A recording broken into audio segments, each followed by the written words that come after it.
கிறிஸ்து இயேசுவுக்குள் அன்பு நிறைந்த விசுவாச உறவுகளே, உங்கள் எல்லாருக்கும் நம் ஆண்டவரும் மீட்புறமாகிய இயேசு கிறிஸ்துவின் திருப்பெயரிலே என்னுடைய தோத்திரங்கள், வாழ்த்துக்கள் அனைவருக்கும் மகிழ்ச்சியுடன் நான் தெரிவித்துக் கொள்கிறேன். அருட்பணி மிஷன் என்பதை குறித்து கடந்த மே மாதத்தின் முதல் வாரத்திலே அருளுரையின் போது நாம் அதை தியானித்தோம். இந்த மிஷன் என்ற வார்த்தை மிட்டோ அப்படின்ற வார்த்தையிலிருந்து வருகிறது. அப்படி என்றால் மிட்டோ என்றால் அனுப்புகிறேன் என்று அர்த்தம். இதை நாம் கடந்த மே மாதத்தில் தியானித்தோம். அன்றைக்கு அந்த மிஷன் என்ற வார்த்தைக்கு அர்த்தத்தை மட்டுமல்ல, இந்த மிஷன் என்பதை எவ்வாறு நாம் புரிந்து கொண்டோம் என்றால், கடவுளே, இந்த திருமறை காட்டுகின்ற கடவுளே ஒரு மிஷனரிய கடவுளாக இருக்கிறார் என்பதை நாம் தியானித்தோம். அது மட்டுமல்ல, கடவுள், நாம் தியானிக்கிற கடவுள், நாம் வழிபடுகின்ற தொழுது கொள்கின்ற கடவுள் ஒரு மிஷனரி கடவுள் மட்டுமல்ல, மிஷனரிகளிலேயே முன்மாதிரியான மிஷனரியாக நம் ஆண்டவர் இயேசு கிறிஸ்து இருக்கிறார் என்று நாம் தியானித்தோம். அதோடு மட்டும் நாம் நின்றுவிடவில்லை. எல்லா மிஷனரிகளிலும் முன்மாதிரியான ஒரு ரோல் மாடல் மிஷனரியாக இயேசு கிறிஸ்து இருக்கிறார் என்பது மட்டும் நாம் தியானிக்கவில்லை. எதெல்லாம் சாத்தியம் இல்லையோ அதையெல்லாம் சாத்தியப்படுத்துவதற்காக கடவுளால் அனுப்பப்படுவதுதான் மிஷன் என்று நாம் தியானித்தோம். ஆக இன்றைக்கு நாம் இப்படியெல்லாம் கடந்த மாதத்திலே தியானித்த நாம், மிஷன் என்பது, அருட்பணி செய்வது என்பது, கடவுளின் வழியை பகிர்ந்து கொள்வது என்று நாம் தியானிக்க போகிறோம். கடவுளுடைய வழியை நாம் பகிர்ந்து கொள்வதுதான் மிஷன். அருட்பணி என்பது கடவுளுடைய வழியை நாம் பகிர்ந்து கொள்வது. Mission, sharing God's pain. இந்த தலைப்பிலே நம்முடைய தென்னிந்திய திருச்சபை சென்னை பேராயம் இன்றைக்கு நம்முடைய தியானத்துக்கு கொடுத்திருக்கிற செம்பொருள், கடவுளுடைய வழியை பகிர்ந்து கொள்வதுதான் அருட்பணி. வலி, பெயின் அப்படின்னா என்ன? வலி என்பது என்ன? நாம் விரும்பப்படாத உணர்வுகளால் தூண்டப்படும் பொழுது நம்முடைய உடலும் உள்ளமும் அது பாதிப்படைகிறது. அதுதான் வலி. அதான் வலி. நாம் விரும்பப்படாத உணர்வு, நமக்கு அந்த உணர்வுகளால் நாம் தூண்டப்படும் பொழுது நம்முடைய உள்ளம் பாதிக்கப்படுகிறது. நம்முடைய உள்ளம் பாதிக்கப்படுகிறது, அது வலியாக மாறுகிறது. வலி என்ற உணர்வை அது ஏற்படுத்துகிறது. இது மனிதர்களுக்கு மட்டும் இந்த வலி அல்ல, எல்லா படைப்புகளுக்கும் அந்த வலி இருக்கிறது. இப்போ ஒரு 5 வருஷத்துக்கு முன்னாடி, உரைப்பணியில் 45,000 வருஷத்துக்கு முன்னாடி பனிக்கட்டியில் புதைந்து போன ஒரு 2 ஜோடி நாடா புழுக்களை ஆய்வாளர்கள் கண்டுபிடிச்சாங்க. 45,000 வருஷத்துக்கு முன்னாடி உறைஞ்சி போயிருக்கு. அந்த டேட்டிங், கார்பன் டேட்டிங்லாம் எடுத்து 45,000 வருஷம். அப்படி உறைந்து போயிருக்கிற அந்த புழுக்களுக்கு அவங்க சிலதெல்லாம் கொடுத்து அதை தூண்டும் பொழுது அவர் மீண்டும் செயலற்ற நிலையில் இருந்தவைகள் இப்போது அது செயல்பட தொடங்கி இருக்கிறது. துடிக்குது, நெளியுது. அப்போ வலி என்பது மனிதர்களுக்கு மட்டுமல்ல, இந்த படைப்பிலே மிக சாதாரணமாக இருக்கின்ற இந்த புழு பூச்சிகளுக்கு, எல்லா படைப்புகளுக்கும் சொந்தமானது. அதோடு இந்த வலி நின்று விடவில்லை. இந்த படைப்புகளை படைத்த கர்த்தருக்கே வலி இருப்பதாக திருமறை சொல்லுகிறது. ஏன் தெரியுமா? ஏனென்றால் மனிதர்களுக்கு மட்டும் வலி அல்ல, கடவுளில் சாயலில் படைக்கப்பட்ட மனிதர்களுக்கு மட்டும் வலி அல்ல, அந்த சாயலை நமக்கு தந்த கடவுளுக்கும் அந்த வலி இருப்பதாக திருமறை சொல்லுகிறது. அப்படி கடவுளுடைய வலி எதுவாக பார்க்கப்படுகிறது? இங்கே பைபிளில் எவைகள் கடவுளுடைய வழியாக நமக்கு பார்க்கப்படுகிறது என்பதை நாம் தியானித்து விட்டால் கடவுளுடைய வழி எது என்பதை நம்மால் புரிந்து கொள்ள முடியும். இன்னைக்கு நாம் படிக்க கேட்ட ஏசாயா திருமறை பகுதியில், தீர்க்கனுடைய திருமறை பகுதியில் 6ஆம் அதிகாரம் 8வது வசனத்தை வாசியுங்கள். பின்பு யாரை நான் அனுப்புவேன்? பின்பு யாரை நான் அனுப்புவேன்?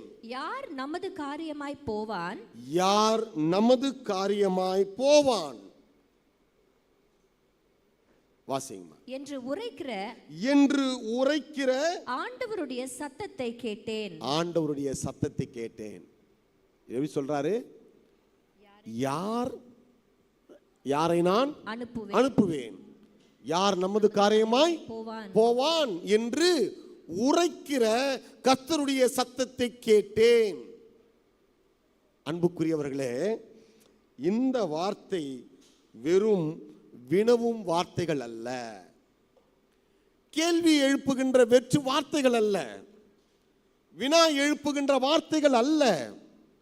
ஒரு விரக்தியின் உச்சத்தில் இருக்கின்ற, வலியின் வேதனையில் இருக்கிற ஒருவர் எப்படி எழுப்புவார்? யாரையா எனக்கு இருக்கிறா? எனக்குன்னு யார் இருக்கிறா? யார் என்னுடைய வேலையை நான் தான் செய்யணும்? வலியினுடைய உச்சத்திலும் விரக்தியின் உச்சத்திலும் இருக்கும்போது, நம்முடைய உணர்வு அலைகள் தூண்டப்படும் போது நாம் சொல்லுவோம், பத்தியா எனக்குன்னு யாருமே இல்லை, எனக்குன்னு யார் இருக்கிறா? அப்படிப்பட்ட உணர்வில். ஆனால் தான் இங்க உரைக்கிற, பேசுகின்ற சத்தம் இல்ல, என்னது? உரைக்கிற கர்த்தருடைய சத்தத்தை கேட்டேன். எனக்குன்னு யார் இருக்கிறா? யார் போவாய் என்று வழியில் உதித்த கடவுளுடைய வார்த்தைகள் எவை? It reveals the deep pain of the divine. இந்த வசனம் எதை வெளிப்படுத்துகிறது என்றால், தெய்வீகத்தினுடைய கர்த்தருடைய ஆழமான வலியை உணர்த்துகின்ற வார்த்தைகள் தான் இதை. யாரை நான் அனுப்புவேன், யார் போவா என்று உரைக்கிற வலி மிகுந்த, வேதனை மிகுந்த கடவுளுடைய வார்த்தை இது. சரி, இப்படி வலியினுடைய வார்த்தை இது என்று நாம் தியானித்தோம். ஏன் அவருக்கு, கடவுளுக்கு இந்த சூழல் வந்தது? இந்த வலி ஏன் ஏற்படுத்தப்பட்டது? ஆண்டவருக்கு, கர்த்தருக்கு ஏன் இந்த வலி என்ற இந்த உணர்வு வந்ததாக இங்கே பதிவு செய்யப்படுகிறது. 1வது வசனத்தை வாசிங்க. 6:1. உசியா ராஜா மரணம் அடைந்த வருஷத்தில். போதுமா? இதுதான் ரொம்ப முக்கியமான. ஏசாயா தீர்க்கன் இந்த பகுதியை குறிப்பிடும் பொழுது அந்த 8வது வசனத்திலே சொல்லுகின்ற, யாரை நான் அனுப்புவேன், யார் போவான் என்று வலி மிகுந்த வார்த்தைகளை கடவுள் உதித்தார், அதை நான் கேட்டேன் என்று இங்கே பதிவிடும் பொழுது ஏதோ ஒரு கற்பனையில் அல்ல, ஒரு வரலாற்று பதிவை செய்கிறார். வரலாற்றில் நடந்தேறிய சம்பவங்களை இங்கு குறிப்பிடுகிறார். அதனால் தான் அவர் சொல்லுகிறார், உசியா ராஜா மரணம் அடைந்த போது. அது எப்போது? கிமு 8ஆம் நூற்றாண்டு, இயேசு கிறிஸ்து பிறப்பதற்கு முன்பதாக, கிமு 8ஆம் நூற்றாண்டிலே, கிட்டத்தட்ட கிமு 735 அல்லது 36வது வாக்கிலே உசியா அரசன் மரணம் அடைந்தார். மரணம் அடைந்திருக்கிறார். அப்போ அவனுடைய மரணம் அடைந்த சூழல் என்பது யூத மக்களுக்கு ஒரு பெரும் இழப்பாக இங்கு இருக்கிறது. பெரும் இழப்பாக மட்டுமல்ல, ஏதோ ஒரு அரசன் இறந்து போய்விட்டான் என்பது ஒரு குறிப்பு அல்ல. இங்கே ஒட்டுமொத்த மக்களுடைய வாழ்வு சூழலும் இதற்கு பின்னால் இருக்கிறது. அந்த 8ஆம் நூற்றாண்டு ஏசையா வாழ்ந்த காலத்திலே, உசியா மரணமடைந்த காலத்திலே, அந்த யூதேய மக்களுடைய வாழ்வில், ஒட்டுமொத்த இஸ்ரேல் மக்களுடைய வாழ்வு சூழலை நாம் கருத்தில் கொள்ள வேண்டும். அந்த அடிப்படையில் தான் ஆண்டவர் தனக்கு வழி இருந்ததாக உணர்ந்து இதை சொல்லுகிறார். முதல்ல அன்றைக்கு இருந்த 8ஆம் நூற்றாண்டினுடைய காலகட்டத்தினுடைய சமூக சூழல் என்ன, எப்படி இருந்து, ஒரு சோசியல் லைஃப் அங்க இருக்கிற மக்களுக்கு என்னவாக இருந்தது? வாசிங்க. அதே ஏசாயா 1ஆம் அதிகாரம் 21வது வசனம் 23வது வசனத்தை வாசிங்க. உண்மையுள்ள நகரம் எப்படி வேசியாய் போயிற்று. என்னன்னா, எருசலேம் நகரத்தை குறித்து ஆண்டவர் சொல்றார். அவங்களுடைய சோசியல் லைஃபை பாருங்க. ஒரு உண்மை உள்ள நகரம், இந்த ஊர், இந்த நாடு, இந்த தேசம் ஒரு வேசித்தனம் செய்யப்பட்டதை போல மாறிவிட்டது. வாசிங்க. அது நியாயத்தால் நிறைந்திருந்தது. ஒரு காலத்துல நியாயத்தால் நிறைந்திருந்த ஒரு ஊர் அது. இந்த ஊரில் இருக்கிற மக்களுடைய சமூக வாழ்க்கை நீதியால் நிரம்பி வழிந்தது. வாசிங்க. நீதி அதில் குடிகொண்டிருந்தது. இப்பொழுதோ அதன் குடிகள் கொலைபாதகர். இப்போது குடி இருப்பது எதுனா நீதி அல்ல, கொலை நகரமாக மாறிவிட்டது. யூதேயா என்ற இந்த எருசலேம் தலைநகராக இருக்கிற, யூதேயாவுடைய தலைநகராக இருக்கிற எருசலேம்ல கொலை நகரமாக தலைநகரம் மாற்றப்பட்டு இருக்கிறது. அது மட்டுமல்ல, 23வது வசனத்தை வாசிக்கும். உன் பிரபுக்கள் முரடரும் திருடரின் தோழராய் மாறிவிட்டார்கள். சமூக வாழ்க்கை பாருங்கள். ஏசாயாவின் திருடரின் தோழராய், ஆளுகின்ற பிரபுக்கள் கொள்ளைக்காரர்களுடைய தோழராய் மாறிவிட்டார்கள். வாசிங்கம்மா. அவர்களில் ஒவ்வொருவனும் பரிதானத்தை விரும்பி, லஞ்சத்தை விரும்பி, கைக்கூலியை நாடி திரிகிறார்கள். திக்கற்ற பிள்ளையின் நியாயத்தை விசாரியார்கள். விதவையின் வழக்கு அவர்களிடத்தில் ஏறுகிறதில்லை. ஆமா, அநீதி நிறைந்த ஒரு சமூக வாழ்வு சூழலாக மாற்றப்பட்டிருக்கு. உசியா மரணமடைந்த காலத்தில் எங்கும் இப்படிப்பட்ட பேராசையும் நிறைந்ததாகவும், கொலை வெறியுடனும் எளியவர்களை நசுக்கின்ற தீமைகளால் கரைப்படிந்த சமூக வாழ்வை பின்பற்றி வாழ்ந்தார்கள் அன்றைக்கு இருந்த இஸ்ரேல் மக்கள். 8ஆம் நூற்றாண்டு காலம். இப்படி இருந்த நகரம் வேசித்தனமாய் மாறிவிட்டது என்று கடவுள் புலம்புகிறார். அடுத்ததாக அங்க இருக்கிற சமய வாழ்க்கை பாருங்கள், அவர்களுடைய பக்தி வாழ்க்கை பாருங்கள், இந்த உடன்படிக்கை செய்த மக்களுடைய வாழ்க்கை பாருங்கள். ஏசாயா அதே 1ஆம் அதிகாரம் 11-15, அதுல 11-12 மட்டும் வாசிங்கம்மா. உங்கள் பலிகளின் திரள் எனக்கு என்னத்துக்கு என்று கர்த்தர் சொல்லுகிறார். ஆண்டவர் கேள்வி எழுப்புறாரு. அவனுடைய சமய வாழ்க்கை, உன்னுடைய பலி எனக்கு எதுக்கு? வாசிங்கம்மா. ஆட்டுக்கடாக்களின் தகன பலிகளும் கொழுத்த மிருகங்களின் தினமும் எனக்கு அரோசிகமாயிருக்கிறது. ஆமா, எனக்கு அரோசிகமாயிருக்கு, எனக்கு வெறுப்பா இருக்கு. வெறுப்பு, பிடிக்கல, நிராகரிக்கிறார். கடவுளை நாம் பிரியப்படுத்த வேண்டும் என்று சொல்லி காணிக்கைகளாலும் பலிகளாலும் செலுத்தி போலியான பக்தி வாழ்க்கையை அவர்கள் செலுத்தும் பொழுது அந்த காணிக்கைகளை கடவுள் நிராகரிக்கிறார். வாசிங்கம்மா.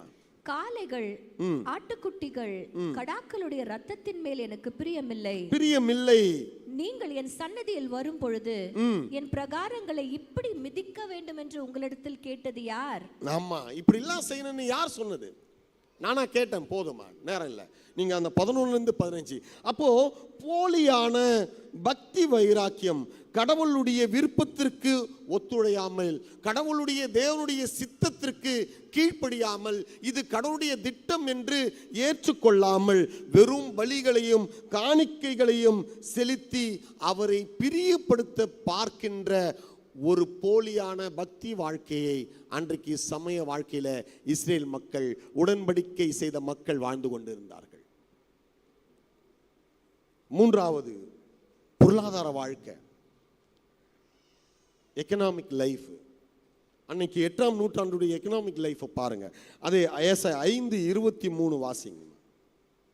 ஏசாயா 5:23, 5:8, 5:14.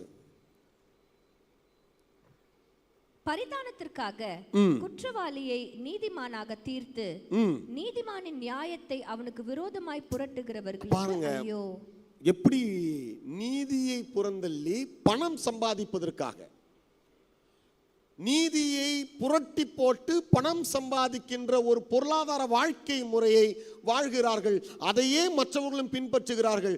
அவர் வாங்கினாரு லஞ்சம், அவர் சம்பாதிக்கிறாரு, நல்லா தானே வாழுறாரு என்று சொல்லப்படுகிற வாழ்க்கை முறைக்குள் அவர்கள் தள்ளப்படுகிறார்கள். அதனால்தான் 2ஆம் அதிகாரம் 6-7 வசனத்தை வாசிக்குமா. யாக்கோபின் வம்சத்தாராகிய உம்முடைய ஜனத்தை கை நெகிழ்ந்தீர், அவர்கள் கீழ்த்திசையாரின் போதகத்தால் நிறைந்து. யாருடைய போதகத்தால்? கீழ்த்திசையார். கீழ்த்திசையார் யாருன்னா, அவங்களுக்கு கீழே இருக்கின்ற அம்மோனியரு, அசீரியனு, இப்படிப்பட்ட இந்த திசையில் இருக்கிறவர்களுடைய போதனை.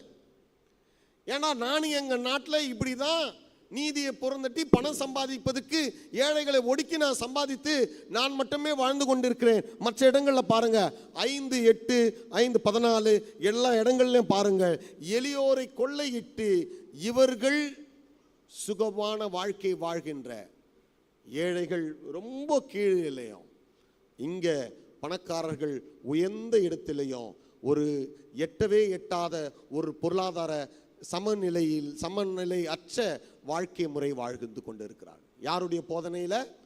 பக்கத்தில் இருக்கிற நாட்டினுடைய போதனையில. ஆனா மோசேயின் வழியாக கடவுள் கொடுத்த போதனையின்படி அவர்கள் வாழவில்லை. பிறர் பொருளை பொய் சாட்சி, ஆமா, இது எல்லாம் கொலை செய்ய, எல்லாவற்றையும் மீறி மீறி மீறி ஆண்டவருக்கு பிரியம் இல்லாத வகையில் பொருள் ஈட்டுகின்ற வாழ்க்கை முறை பின்பற்ற அரசியல் வாழ்க்கை. அப்புறம் பொலிட்டிக்கல் சிச்சுவேஷன் பாருங்க, இவன் வர இறந்துடுறா. யார்? உசியா அரசன். 52 ஆண்டுகள் மிக சிறப்பான ஒரு நிர்வாக திறன் உள்ள ஆட்சியை உசியா அரசன் செய்து கொண்டிருக்கிறான். அவன் ஒரு கடைசியில் ஒரு தவறை செய்கிறான். என்ன பண்ணிடுறான்? அவனே பலியை தூபம் காட்டுற வேலையை செஞ்ச உடனே தொழுநோய் அவனை பிடித்து கொண்டு அவன் மரித்து போகிறான். ஆனால் இவனுடைய மரணம் என்ன தெரியுமா ஏற்படுத்துகிறது? சனகரி என்ற அசிரிய நாட்டு அரசனுக்கு மகிழ்ச்சியை கொடுக்குது. ஏனென்றால் சுற்றிலும் இருக்கிற எல்லா நாட்டையும் அவன் போரிட்டு எல்லாவற்றையும் அழித்து கொண்டு வரும்பொழுது இந்த நாட்டையும் அவன் அழிப்பதற்கு இந்த உசியா அரசனுடைய மரணம் அவனுக்கு உதவி செய்கிறது. அன்றாடம் மக்கள் அரசியல் அடக்குமுறையின் வாழ்வின் சூழலுக்குள் எப்போ அவன் உள்ள வருவான்? ஏற்கனவே என்ன பண்ணிட்டான்? வடநாட்டை சமாரியாவை என்ன பண்ணான்? முற்றுகையிட்டான். ஏற்கனவே கழுதத்தலை 80, ஆமா, அந்த இப்ப இவர்களையும் முற்றுகையிட போறான். மக்கள் அச்சத்தின் பிடியில் வாழ்ந்து கொண்டு இருக்கிறார்கள். சுருக்கமாக சொல்ல போனால் இந்த சமூக, சமய, பொருளாதார, அரசியல் காரணிகளால் ஒன்றிணைந்து வாழ்வை மறுக்கும் சக்திகள், லைஃப் டினையிங் ஃபோர்ஸ்னு சொல்லுவாங்க. இந்த வாழ்வை மறுக்கும் சக்திகள் எல்லாம் ஒன்று சேர்ந்து இந்த சமய ரீதியாக, சமூக ரீதியாக, பொருளாதார ரீதியாக, அரசியல் ரீதியாக மக்களை அடக்கி ஒடுக்கி கடவுள் கொடுத்திருக்கிற மாண்புள்ள வாழ்வை சிதைக்கும் பொழுது கடவுள் பார்த்து கொண்டு சும்மா இருக்கவில்லை. அவருடைய மக்களுக்கு நான் கொடுத்த மாண்பு சிதைக்கப்படுகிறது. நான் கொடுத்த சாயலை அவர்கள் இழந்து போனார்களே, நான் கொடுத்த பரிசுத்தத்தை அவர்கள் இழந்து போனார்களே என்று கடந்து அதை பார்த்து அவர் வழியில் யாரை நான் இதை சீர் செய்யத்துக்கு அனுப்புவேன்னு கேட்கிறார். இதுதான் வழி. இப்படி எல்லாம் பார்க்கிறாரு.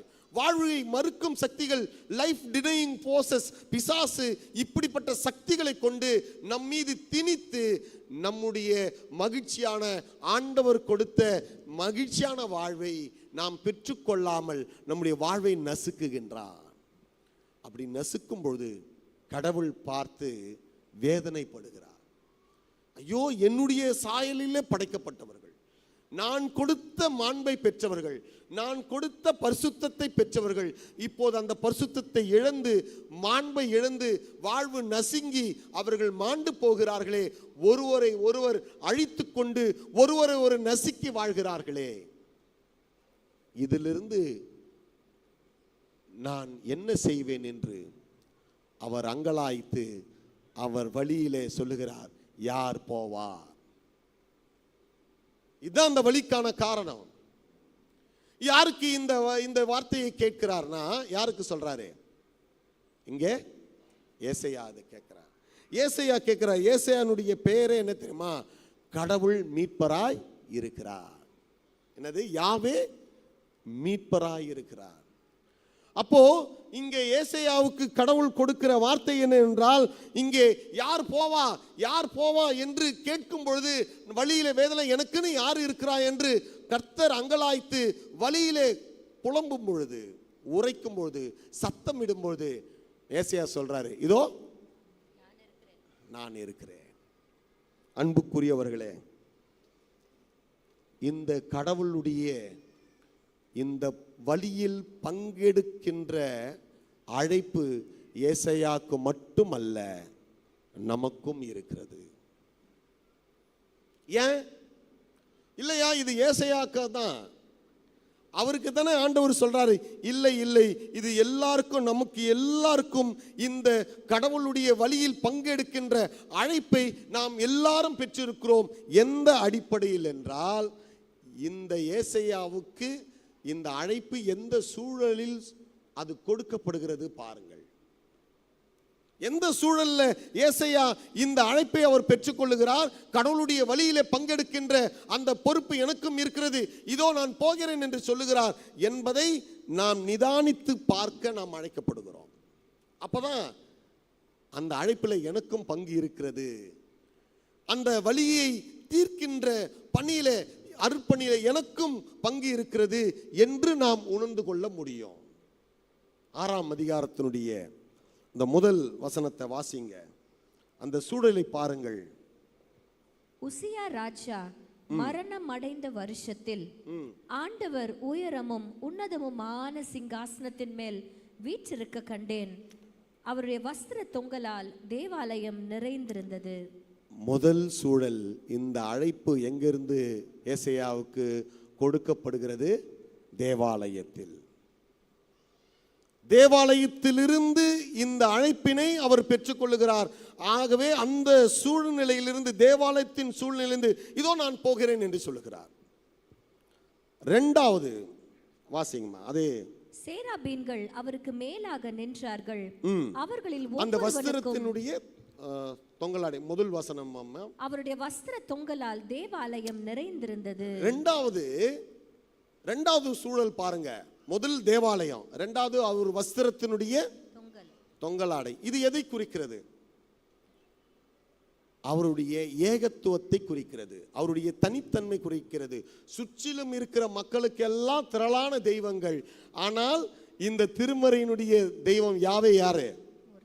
ஒருத்தர் தான். என்ன என்று உங்களுக்கு ஆனால் ஒரு தொங்கல் அடை தான் அங்கே இருக்கிறது. தேவாலயம் முழுதும் இருக்கு. நிறைய கடவுள் அல்ல, தெய்வங்கள் அல்ல, விக்கிரகங்கள் அல்ல, ஒரே தெய்வம். அதுதான் அந்த தொங்கலாடை குறிக்கிறது. அந்த ஒரே தெய்வம் என்று அறிக்கையிடுகின்ற அந்த சூழ்நிலையிலிருந்து இவர் ஏசையா இந்த அழைப்பை பெற்றுக் கொள்கிறார். இரண்டாவது வசனத்தை வாசிங்கம்மா. சேராபீன்கள் அவருக்கு மேலாக நின்றார்கள். சேராபீன்கள், கேராபீன்கள் பைபிள்ல இந்த இடத்துல மட்டும் தான் இந்த சேராபீன்கள் என்ற வார்த்தை இங்க மட்டும்தான் பயன்படுத்தப்படும். அப்போ இந்த சேராபீன்களுடைய இந்த குறிப்பு எதை உணர்த்துகிறது? கர்த்தர் உன்னதமானவர், அவர் உயர்ந்தவர் என்பதை உணர்த்துவதற்காக தான் இந்த சேராபீன்கள் இருக்கிறது. அந்த சேராபீன்களும் எப்படி அந்த இருக்கிறது என்றால், 2 ரெக்கைகளால் என்ன பண்ணுது? தன்னுடைய முகத்தை மூடி, 2 ரெக்கைகளால் தன்னுடைய கால்களை மூடி, 2 ரெக்கைகளால் அது பறக்கிறது. அப்படி என்றால் கடவுளை தவிர பெரியவர் யாரும் இல்லை, என்னுடைய முகத்தை நான் தான் பெரியவன் என்று முகத்தை கடவுளுக்கு நேராக காட்டினான் யாரு? பரிசேயன். ஆனால் இங்கே சேராபின்கள் எதை உணர்த்துகிறது என்றால், கடவுள் பெரியவர், நான் பெரியவர் அல்ல, ஆகவே கால்களையும் முகத்தையும் மூடிக்கொள்ளுகிறேன் என்றால் நான் கர்த்தருடைய வார்த்தைக்கு நான் என்ன பண்றேன்? கீழ்ப்படுகிறேன். என் தாழ்மையை வெளிப்படுத்துகின்ற சூழ்நிலையில ஏசாயாவுக்கு இந்த அழைப்பு கொடுக்கப்படுகிறது. கடவுளுடைய வழியில் பங்கெடுக்கிற அழைப்பு எந்த சூழ்நிலை? மூணாவது, தன்னை தாழ்த்தி கர்த்தர் மட்டும்தான் உன்னதமானவர், உயர்ந்தவர் என்பதை அர்ப்பணிக்கின்ற சூழ்நிலையில இந்த அழைப்பை அவர் ஏற்றுக்கொள்ளுகிறார். அதுக்கு அடுத்தது 3வது வசனத்தை வாசிங்க. ஒருவரை ஒருவர் நோக்கி சேனைகளின் கர்த்தர் பரிசுத்தர் பரிசுத்தர் பரிசுத்தர், பூமி அனைத்தும் அவருடைய மகிமையால் நிறைந்திருக்கிறது என்று கூப்பிட்டு சொன்னார்கள். பரிசுத்தர் பரிசுத்தர் பரிசுத்தர் என்று துதிகளை பிரகடனப்படுத்துகின்ற சூழலில் இருந்து ஏசாயா என்ன பண்றாரு? தனக்கான அழைப்பினை அவர் பெற்றுக்கொள்கிறார். அதுக்கு அடுத்தது அந்த ஆலயம் முழுவதும் என்ன பண்றது? கர்த்தருடைய மாட்சி, அந்த புகை நிரம்பி இருக்கிறது. அதை எதை உணர்த்துகிறது? கடவுளுடைய மாட்சி முழுவதுமாக நிறைந்திருக்கிறது என்னுடைய அடையாளமாக இங்கே 4ஆம் வசனம், புகை அங்கே நிரம்பி இருக்கிறது. 7வது வசனத்தை வாசிங்கம்மா. அப்பொழுது நான் 7ங்களையா? ஆமா 7மா. அதனால் என் வாயை தொட்டு, இதோ இது உன் உதடுகளை தொட்டதினால் உன் அக்கிரமம் நீங்கி உன் பாவம் நிவர்த்தியானது என்றார். ஆமா 6வது வசனத்துல பாவத்தை, இதெல்லாம் நடக்குது, இதெல்லாம் பார்த்த ஏசாயா என்ன சொன்னார்? இந்த நம்பிக்கை நேரத்துல ஜெசி சொன்னாங்களே, தூயவர் தூயவர் தூயவர் என்று சொன்ன உடனே அங்க என்ன ஏற்பட்டதா? வாசல்களின் நிலைகள் அசைப்பது. அப்போ அசைவு உண்டாக்கின பிறகு, அசைவு வந்த பிறகு உடனே அவர் தூய தூய அசைவு, அவரும் அசைகிறார். அங்கதான் வாசல் அசைத்தல். இவர் அசைஞ்சு என்ன சொல்றாரு? இதோ அதமானேன், நான் பாவி. அசுத்த உதடுகள். தன்னுடைய பாவத்தை ஒப்புக்கொண்டு அந்த பாவத்திற்கான மன்னிப்பை பெற்றுக்கொண்ட சூழலிலே ஏசாயா கடவுளுடைய வழியில் பங்கு கேறுகின்ற அழைப்பினை பெற்றார். இப்படி எல்லா சூழலும் சொன்னேன். முதல்ல தேவாலயம், 2வது அவரு ஒரே ஒருவர் ஏகத்துவம் என்று அறிக்கையிடுவது, அதுக்கப்புறமா அவர்தான் உன்னதமானவர், நான் பெரியவன் அல்ல என்று தாழ்த்துகின்ற ஒரு நிலை, அப்புறமா என்னது? பரிசுத்தர் பரிசுத்தர் பரிசுத்தர் என்று துதிகளை ஏறெடுப்பது, பாவி என்று அறிக்கையிட்டு மன்னிப்பை பெற்றுக்கொள்வது. இது எல்லாம் எந்த சூழல்? ஆராதனையின் சூழல், வழிபாட்டின் சூழல், ஒரு வொர்ஷிப்பின் சூழல். ஒரு ஆராதனையில பங்கு எடுக்கிறார் ஏசாயா. உங்களை போன்றவே நாமும் இங்கே எப்படி தேவனை, அவர்தான் ஒரே ஆண்டவர் என்று நாம் அறிக்கையிடுகிறோம், தேவாலயத்தில் அமர்ந்திருக்கிறோம், இங்கே நம்முடைய பாவத்தை அறிக்கையிடுகிறோம், மன்னிப்பை பெற்றுக்கொள்ளுகிறோம். இங்கே நாம் கடவுள் பெரியவர் என்று நம்மை தாழ்த்துகிறோம். ஆனால் இந்த வழிபாட்டின் சூழலிலே இறுதியாக அவர் அசைவை பெற்ற பிறகு அவர் சொல்லுகிறார், வழிபாட்டின் கூறுபாடுகள் நிறைந்துள்ள சூழலில் கடவுள் பேசுகின்றார். என்ன பேசுறார் தெரியுமா? யார் எனது காரியமாய் போவான். அப்பனா என்ன அர்த்தம்? இந்த பரிசுத்தை இழந்து போயிருக்கின்ற நீ பாவத்தை அறிக்கையிட்டு மன்னிப்பை பெற்றுக்கொண்டாய். இந்த பாவத்தை அறிக்கையிடாமல் என்னுடைய பரிசுத்தை இழந்திருக்கிற ஜனங்கள் வெளியே இருக்கிறார்கள். நான் கொடுத்திருக்கிற மாண்பை இழந்து போயிருக்கிற மக்கள் வெளியே இருக்கிறார்கள். பரிசுத்தம் இல்லாத வாழ்க்கையை வாழ்வதனாலே எளியவர்களை ஒடுக்கி நசுக்கி அவர்களுக்கு இஷ்டம் போல் வாழ்கிற வாழ்க்கையை வாழ்ந்து கொண்டிருக்கிறவர் வெளியே இருக்கிறார்கள். என்னுடைய மாட்சியை இந்த பூமியில் இராதபடி செய்திருக்கிற மக்கள் வெளியே இருக்கிறார்கள். அந்த மக்களுக்கு நான் பரிசுத்தர் என்பது தெரியவில்லை. என்னுடைய மாட்சி அவர்களுக்கு விளங்க பண்ணவில்லை, விளங்கிக் கொள்ளவில்லை. இதோ நான் தான் உன்னதமானவன், நான் தான் பெரியவன் என்பதை தெரியாமல் அவர்களே கௌரவமாய் ஆளுகின்ற பிரபுக்களும் ராஜாக்களும் பெரியவர்களும் நான் தான் உயர்ந்தவன் என்று சொல்லி இருமாப்புடன் செருக்குடன் வெளியில் வாழ்ந்து கொண்டிருக்கிறார்கள். இது தெரியாமல். ஆனால் இங்கே வழிபாட்டில் இருக்கின்ற நீ யாரு போவா? ஏசையாவுக்கு மட்டுமல்ல, யாரெல்லாம் இந்த தேவாலயத்தில் அமர்ந்து ஆண்டவரை துதித்து கொண்டிருக்கிறோமோ, ஆண்டவரிடத்தில் பாவ அறிக்கையை செஞ்சு மன்னிப்பை பெற்று கொண்டிருக்கிறோமோ, யாரிடத்துல நாம் அர்ப்பணித்து இருக்கிறோமோ, அவர்தான் ஒரே கடவுள் என்று நாம் அறிக்கையிட்டு இருக்கிறோமோ, நாம் எல்லோரும் ஏசையாவினுடைய அழைப்பிலே கடவுளுடைய வழியில் பங்கு பெறுகின்ற பங்கினை பெற்றிருக்கிறவர்கள். இந்த வழிபாட்டினுடைய கூறுபாடுகள் பார்த்தீங்களே, முதல்ல அவர் தான் தேவாலயத்துக்கு உள்ளே வருவது. அப்புறமா அவரை தான் நம்ம என்ன பண்ணுறோம், ஒரே கடவுள் என்று அறிக்கையிடுறோம். அதுக்கப்புறமா என்ன பண்ணுறோம், தூயவர் தூயவர் என்று அவருடைய பரிசுத்தத்தை புகழ்கிறோம். அப்புறமா என்ன பண்ணுறோம், நீ தான் ஆண்டவரே, வேற யாரும் இல்லை என்று நம்மை தாழ்த்தி அவரிடத்தில் அர்ப்பணிக்கிறோம். அதுக்கப்புறமா என்னது, அவருடைய மாட்சியை நாம் என்ன பண்ணுறோம், பெற்றுக்கொள்கிறோம். நாம் பாவி என்று உணர்கிறோம். இதோடு மன்னிப்பை பெற்றுக்கொண்டு வழிபாடு முடிந்து விடவில்லை. நல்லா கவனிங்க, இந்த வொர்ஷிப் முடிந்து விடவில்லை. யாரை நான் அனுப்புவேன் என்று சொன்ன போது ஏசாயா என்ன சொல்றாரு, இதோ அடியேன் இருக்கிறேன், அதில்தான் வழிபாடு முடிவடைகிறது. 8ஆம் வசனத்தோடு ஆராதனை முடிவடைகிறது.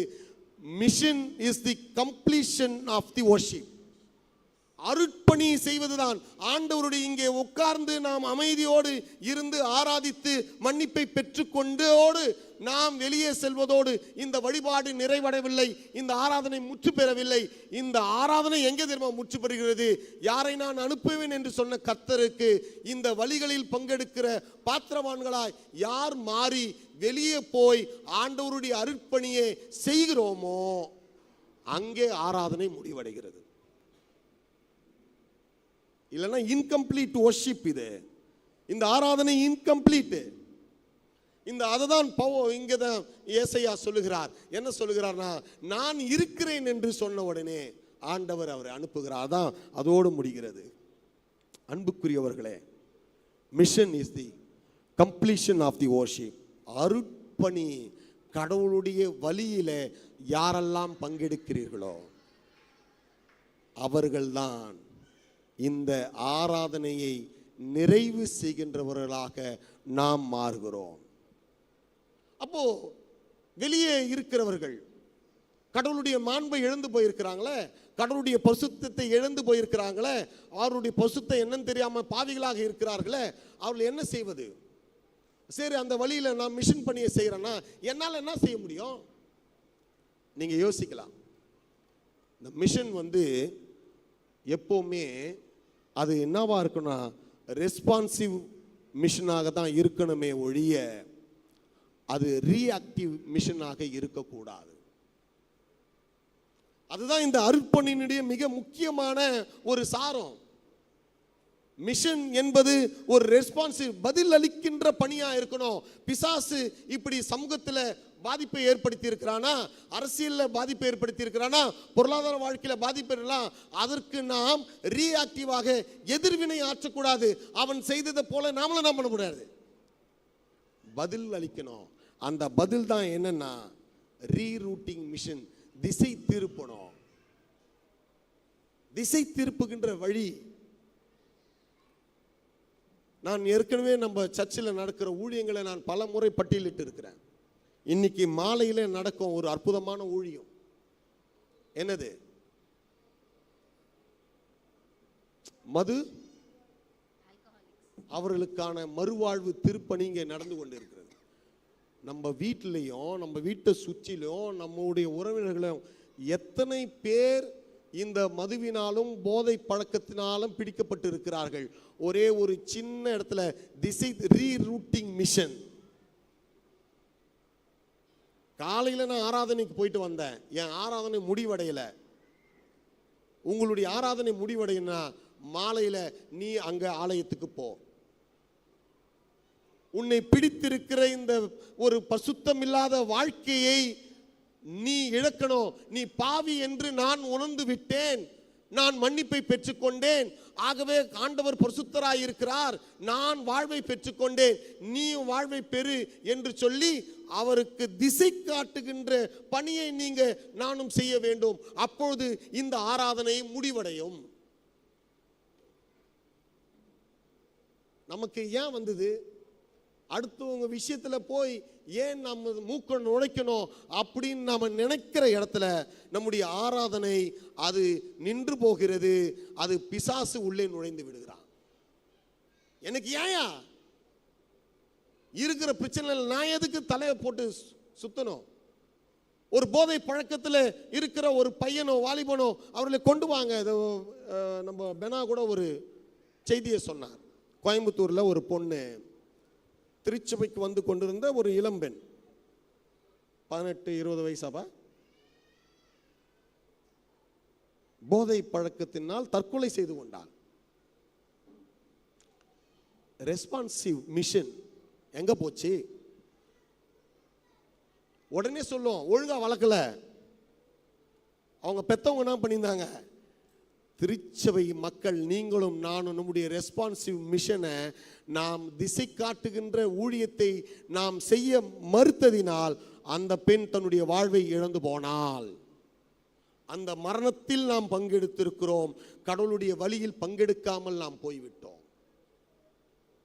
அந்த பெண்ணை காப்பாற்றிருக்கலாமே, பெண்ணை திசை மாற்றி அழைத்து நாம் செய்திருக்கலாமே. ரெஸ்பான்சிவ் மிஷன், பதிலளிக்கின்ற திருப்பணியை நாம் செய்ய தவறிவிட்டோமே. இப்படி பொருளாதார அளவிலும் சரி, இன்றைக்கு இந்த ஆண்டு மிக சிறப்பாக ஒரு 40க்கும் மேலே நாம நலிந்த பிள்ளைகளை படிக்க வைக்கின்ற திருப்பணியை நாம் செய்திருக்கிறோம். இதுதான் ரெஸ்பான்சிவ் மிஷன். உன் படிப்பை நிறுத்திடாத, சர்ச்சு நான் இருக்கிறேன். ஏன்னா என் ஆராதனை முடிவடையல.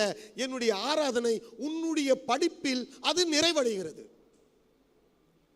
என்னுடைய ஆராதனை உன்னோடு, அது என்னோடு முடிவடையவில்லை. நான் இங்கே ஏறெடுக்கிற ஆராதனை உன்னுடைய ஆரோக்கியத்தில் நான் உனக்கு கொடுக்கின்ற சுகமளிக்கின்ற திருப்பணியில் அது நிறைவடைகிறது.